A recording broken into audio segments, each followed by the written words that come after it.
Welcome back to Movies TV Mad. I'm Mick, your host with the most. Just ask your girlfriends and your wives. Welcome back to Movies TV Mad and the DCU Daily. Yes, we have a bit of a DCU update for you. James Gunn did post a couple of images from the Supergirl Woman of Tomorrow set.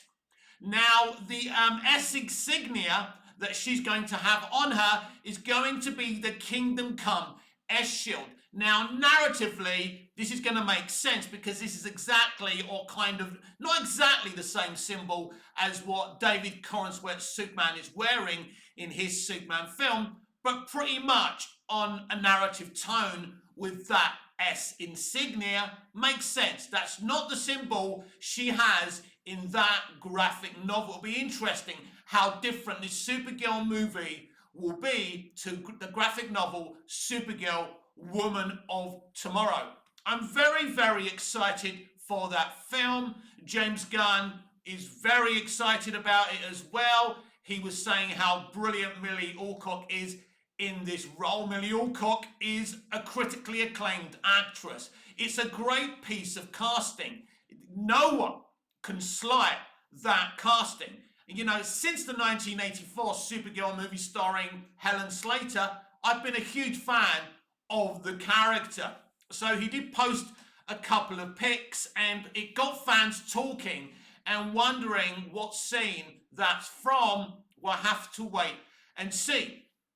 But it would be slightly problematic and embarrassing if Supergirl Woman of Tomorrow is released after Superman and Superman flops.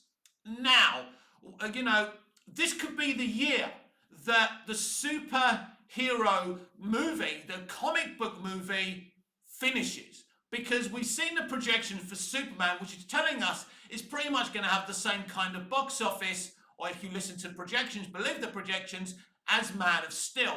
Although that wouldn't be a total disaster, we're looking at more projections now for Captain America New World Order, and that film's projections are even lower than Superman. So this year, the year of 2025, could be kind of the death knell. You know, could spell the death of comic book movies. The reason comic book movies, superhero movies took over cinema and, you know, spelt the death of variety in cinema, which for me is a very bad thing. And this is why Hollywood are in so much trouble financially right now. They said, yeah, look at the Marvel Cinematic Universe. Let's all make superhero movies. Let's forget about making great variety and great cinema and great art. It's something that Martin Scorsese spoke about in his piece, in his article at, you know, with the New York Times, and Scorsese was absolutely bang on. But this year could spell the end of comic book movies being a trend. It's very, very interesting because we really haven't had a huge, consistent line of comic book movie hits. Now, I know that Deadpool and Wolverine did really well, and that's, you know, no surprise to anyone. But, you know, it could spell the end of comic book movies as a genre.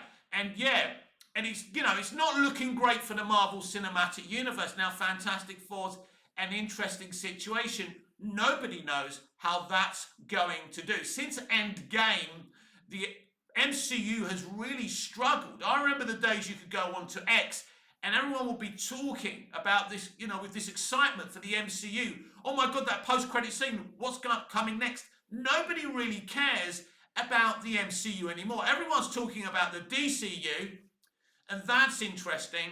And we'll see how the DCU does. We'll see how Superman does. But yeah, if all these films flop this year, then, you know, studios are going to start to realize we can't keep on persisting with these movies. But the DCU has big plans. There's lots of projects being greenlit.